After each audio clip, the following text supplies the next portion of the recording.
Hey, what's going on, guys? This is JD. I'm back with another build video for you guys. This build video is going to be for my Bloody Rattle Cage build. I feel like this is going to be a really good tank build. It's going to allow you to do pretty good amount of damage while also being able to tank a lot.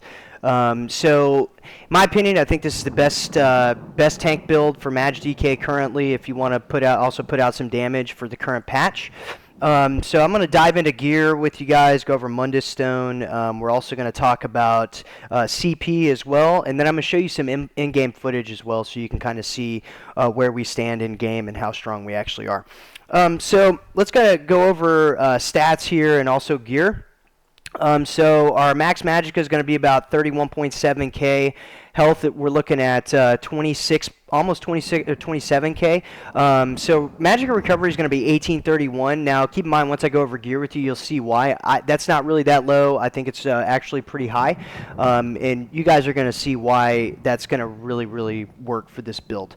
So now let's go over stamina. 16.8. I feel like that's really decent for a Maj DK. I feel like you're going to be able to block quite a bit and break free.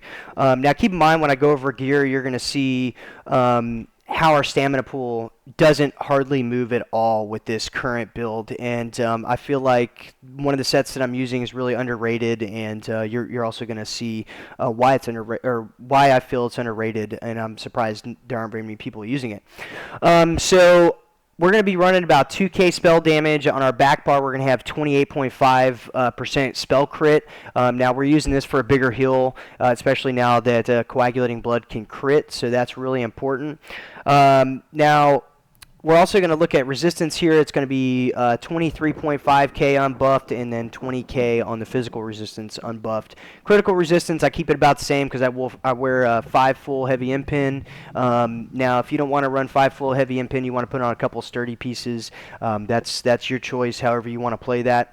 So let's go ahead and take a look at this buffed up real quick. So our stats buffed up. We're gonna be looking at 25.5k physical resistance and 28.8 spell resistance. Now, when blood spawn procs, we're gonna be pretty much almost at cap. So I feel like that's really good for where we want to stand at currently in this patch. Now, running 2-piece blood spawn. If you've watched any of my other build videos, I feel like this is the absolute best monster helm set that you can have for DK, man. I mean, it's going to give you that extra resistance, and it's also going to give you that ult regen, which I feel like is really important on a Maj DK, because that's going to be part of your sustain. So now we're going to be running 5-piece Rattle Cage. Now this is going to give us an additional 300 spell damage and that Consternation sorcery buff, which is really important because that's going to take that igneous weapons or entropy off of our bar. So that's going to give us the ability to get more damage in there with engulfing flames, and also give us another dot. So we're going to constantly be able to tick away at our opponent. So now on sword and board and jewelry, I'm running Alteration Mastery. In my opinion, I feel like this is really the best thing you can run. It's going to be almost just like Seducers. Your Magicka sustain is going to have a 2% less reduction. Now, if you want to make up for that in jewelry or in CP, you can definitely do that. You can take some points and take them out of tumbling if you want, and put them into recovery in your CP. That's totally up to you to kind of make up for that extra 2% loss. I know a lot of DKs right now are running Seducers with Rattle Cage. I don't like the healthy jewelry. I think that you're losing a lot of damage with healthy jewelry, and Alteration Mastery is going to give us arcane jewelry versus Rattle Cage jewelry, which is going to give us healthy.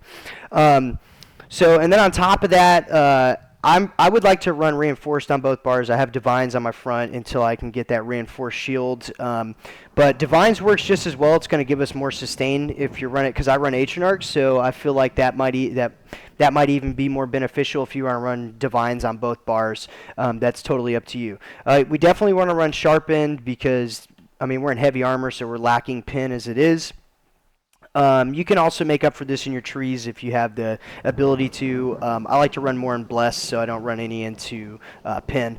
Now, let's look at the back bar. So I have a precise weapon, and this is going to help us with achieving a bigger heal on that back bar when we hit Coag Blood. So I feel like that's a little bit better. Now, if you want to run defending or decisive, that's totally up to you. Decisive is really good for the extra alt regen, and defending, I mean, just that's going to put you at cap. So right around cap for defenses on that back bar. So both of them are really good. Also, I run, like I said, reinforced on the back bar. It's going to give us that little bit more tank value.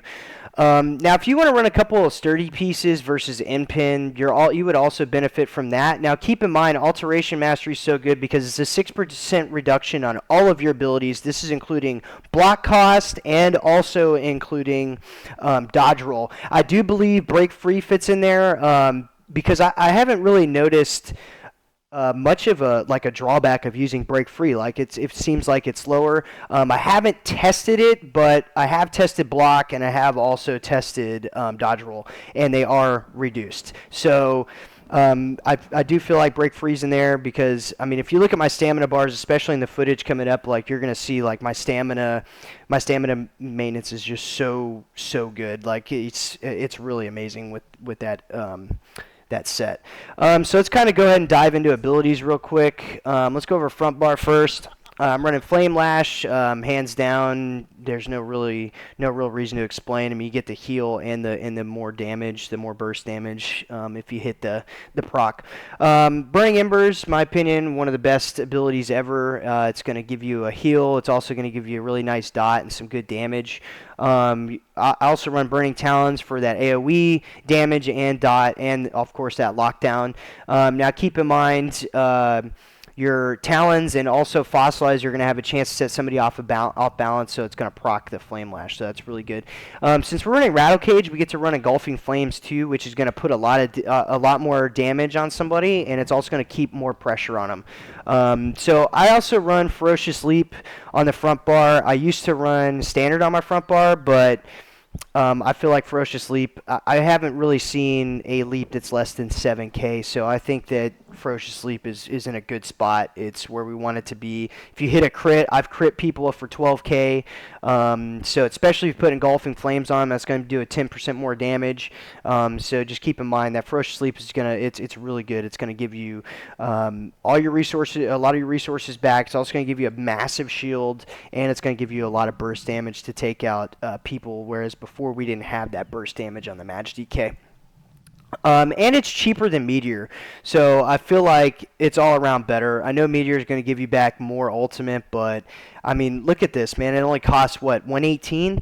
Man, that's nothing. Like, and also keep in mind too, Alteration Mastery is going to reduce your ultimate cost, so that's why we're at 118 on that ultimate.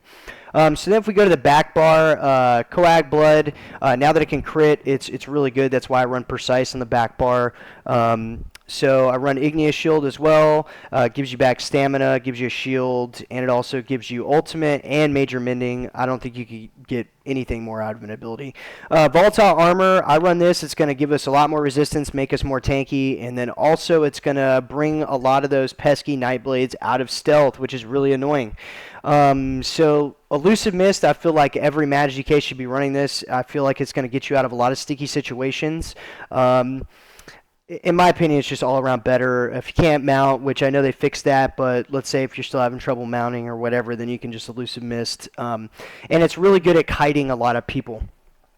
Dragonfire Scale, I still use this even with the buff to Crushing Shock and Force Pulse. I still feel like it's really strong because frags still hurt really bad. So reflecting those frags is really important. Now I run Standard on the back bar. You can run Bats if you want, but I feel like Standard's better if you want to drop a Templar, or if you're standing in the middle of a group and you've got, a small group with you. That Standard really helps out with tanking a lot of people. I know they nerfed it, but it still makes you really tanky, and you still do a lot more damage. So in my opinion, I feel like Standard's really good. Now, if you don't want to run Elusive Mist, you can run Reverb Bash with this build, because you're also going to be getting a 6% reduced stamina cost on Reverb Bash, which I feel like is really good. So if you're fighting a Templar, that might even be something to run instead of running Standard, and then run Bats if you want to lower cost ultimate on your back bar as well. Then you you could run reverb bash. I'm sorry, reverb bash right here, and like I said, it's going to be reduced in cost as well. Or if you want to block more, if you want to run more of a tank build setup, you can definitely run defensive posture. So you can run like alteration mastery and like shulk on the body if you want to do a build like that. Like there's a lot of different builds you can do with alteration mastery. I feel would be really good with this current patch. So let's go over CP real quick, and then we're going to go ahead and I'm going to show you some footage of this build in play. So our CP, I'm going to have 100 in Elemental Expert now that we got an increase on CP max. I run 25 into Blessed. I like the extra healing. You can run into an Erosion if you want, but I really like this Arcane Well. It's going to give us that sustain that we need. Really important for it's when we're running solo or in group play, small group play. I run 75 into Thaumaturge because that's going to give us Exploiter. It's going to give us that 10% extra damage on off-target players now, or off-balance players. Now keep in mind your Talons and your Fossilize have a chance of setting people off balance. I feel like that's really important on a Mage DK. I run 39 in Resistant. If you want to take that out because you're running 7-piece Impin, you can, but I feel like that extra in Resistance is really important. I do a 60-60 split on Elemental Defender, and I also do 41 in Thick Skinned. Now, if you want to also think about running, say, Defensive Posture or Reverb Bash on your back bar with Unchained, that might also be beneficial to you too. So if you want to break free from something and then hit them with a Reverb Bash immediately afterwards for an 80% reduced cost, like you could definitely do that, and that's something to think about. Now, I run 100 in a Magician. I know the diminishing returns are really high, but I feel like 16% reduction's not bad, especially because now we can run 61 in Arcanist. Now, once they raise the level again, I would eventually like to have 75 in Arcanist. I feel like that's going to be way better.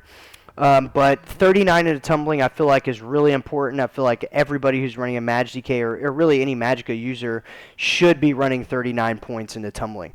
I feel like these are really important things to think about. And so, yeah, well, that's the build. I'm going to go ahead and show you guys some footage. I hope you guys like the build. Let me know what you think. It's really tanky, really strong on damage. You can take out squishy people, no problem. You'll see me take out a Mage DK and a couple of people. So it's really good. So anyways, here's the footage. I'll see you guys out there on the battlefield. Oh, one more thing, actually, real quick. Mundus Stone, we're running the Atronach. I feel like that's really important. So keep in mind, Atronach's really good if you're not running that. So yeah, anyways, there's the build, and I'll see you guys out there on the battlefield. All right, thanks for watching.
But you see me when you can.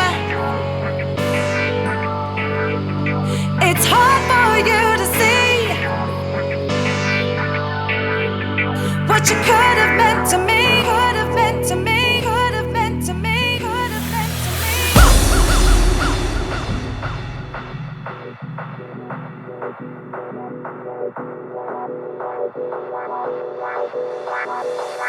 What you could have meant to me, could have meant to me, could have meant to me, could have meant to me, could have meant, could have meant, could have meant.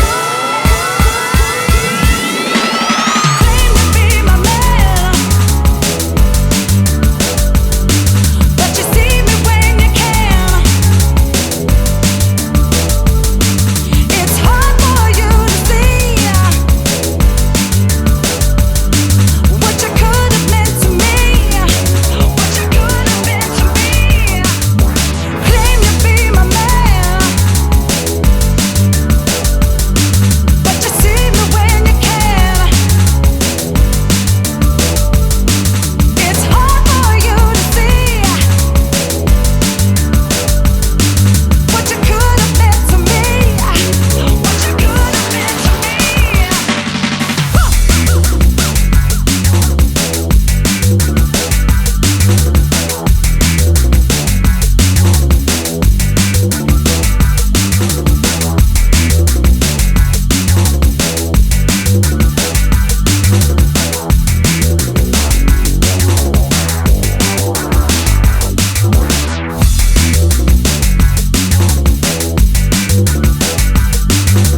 It's hard for you to see